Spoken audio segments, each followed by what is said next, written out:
As we mentioned in our previous videos, GDP per capita is the gross domestic product of a country divided by its population. It's a universal indicator for prosperity and standard of living because it measures a country's economic output and spreads it across the entire population, giving a sense of how much each citizen is contributing to the overall economic strength of his or her country. Let's use Power BI Desktop in this video to visualize this important economic indicator and see if we can identify which countries in the world are the most prosperous based on their GDP per capita. The answers may surprise you. For this exercise, the GDP figures we pulled from the World Bank are measured in US dollars, which means our GDP per capita is also measured in US dollars.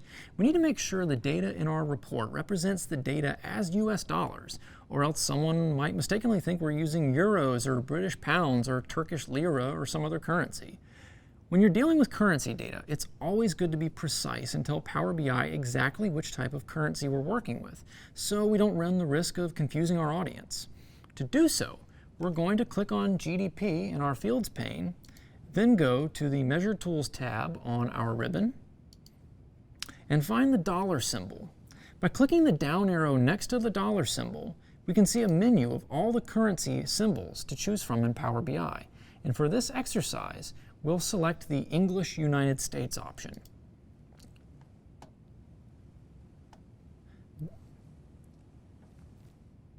Then, notice how our data type automatically changes to currency in the drop-down list of our format settings. Repeat this same process for the GDP per capita measure so that both it and the GDP measure are using US dollars.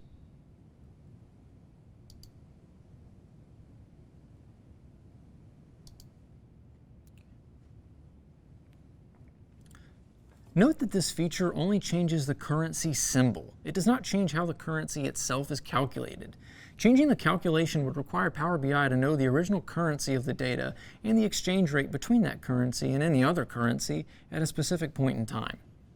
Next, we'll add a line chart to the page, and we'll expand it so it takes up most of the rest of the page.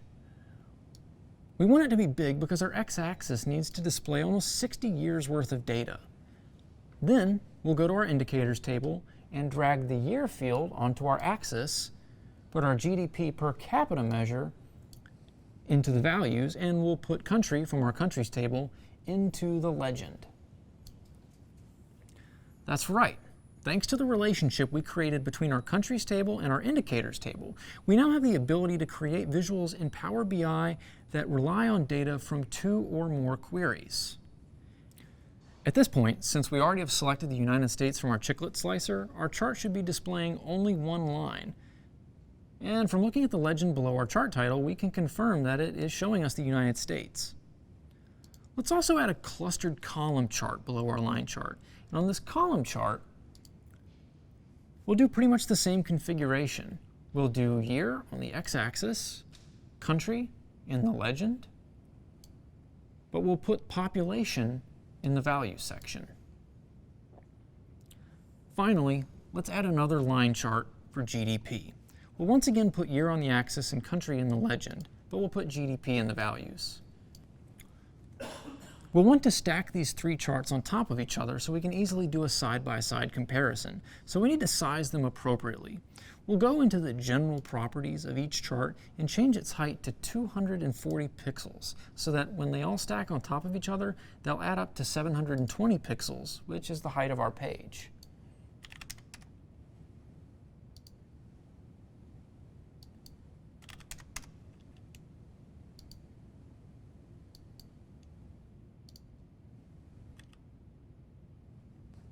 At this point, our report should look roughly like this. We have our GDP per capita chart on top, followed by our population chart, followed by our GDP chart.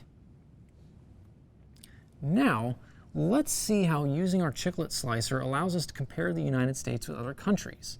Let's scroll through our list and select Canada, China, Germany, and Ireland for starters.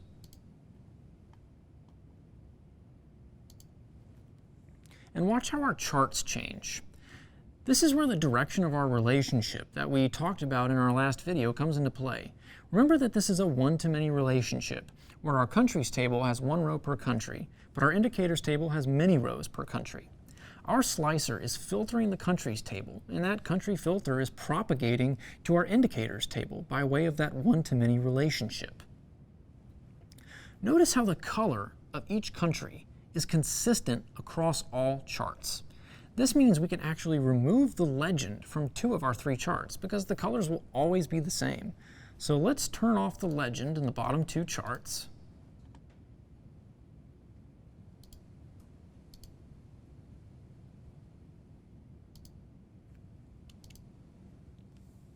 And then we can highlight a particular country in my data set by clicking its name in the top legend, like Ireland. Or we can use Control-click to select multiple countries and do a side-by-side comparison of just those, and then unclick them to return to my original set of 5 countries. Looking more closely at our data, we can see how the United States in blue dominates our bottom chart, which just shows GDP, and China dominates our population chart. However, when we look at GDP per capita in our topmost chart, there's no clear winner. China lags behind the others, but as we can tell by looking at our population chart, China also has a massive population to account for. We're taking the second biggest GDP in the world and dividing it by the biggest population in the world. So GDP per capita in China is predictably lower because dividing one big number by another big number tends to yield a much smaller number. Meanwhile, the United States has a smaller population compared to China's, but combined with an enormous GDP. So the United States GDP per capita is much higher. And when we look at Canada, Germany, and Ireland, we see they aren't as populous as the United States, but they still have strong economies that produce trillions of dollars annually. Ireland's is the smallest of these in terms of both GDP and population, with a GDP of only $300 billion in 2016. But when you balance that against its small population, we can see it actually has had a higher GDP per capita than the United States in some recent years. For another comparison, let's clear our chiclet slicer selections by unselecting the original countries. But let's keep the United States, and let's add some more countries. Let's add Sweden, Norway, Iceland, Finland, and Denmark.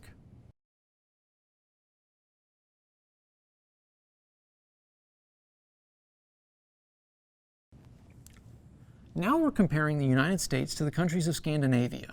We immediately notice huge differences in GDP and population, but when we use our prosperity measure of GDP per capita, most of these countries are at the same level, if not higher, than the United States. In fact, Norway in recent years has had a much higher GDP per capita than the US, particularly from 2011 to 2013, when Norway surpassed $100,000 per person, giving them double the GDP per capita of the United States. So while the United States may have a larger economic output overall, our GDP per capita calculation indicates that the Norwegian people have a better economic welfare and higher standard of living than Americans do. It may not come as a surprise then that Norway actually leads the world on several indexes that rate countries' happiness, education, life expectancy, and the integrity of their democracy. So, if there are any Norwegians taking this course, nice job. In this lesson, we got a closer look at how creating relationships between different queries in Power BI allows us to create visuals using data that span multiple queries. In the process of doing so, we explored how countries can differ widely in basic measures of economic output, like GDP, yet have a very similar standard of living thanks to how that economic output is divided across the entire population.